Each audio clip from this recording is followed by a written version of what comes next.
Kaya mo bang maghintay sa isang tao kahit hindi ka sigurado kung darating pa ito? May katigasan talaga yung ulo mo.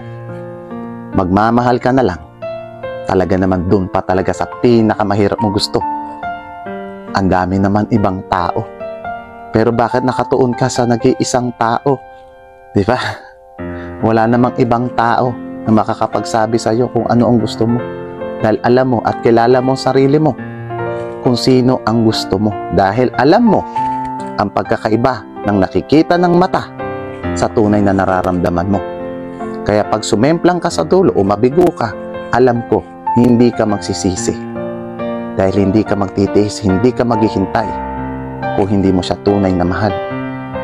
Sa kada segundo, minuto, oras, araw na paghihintay mo, masakit, mahirap, pero alam mo sa sarili mo na siya yung nag-iisang tao na tunay na nagpapasaya sa'yo.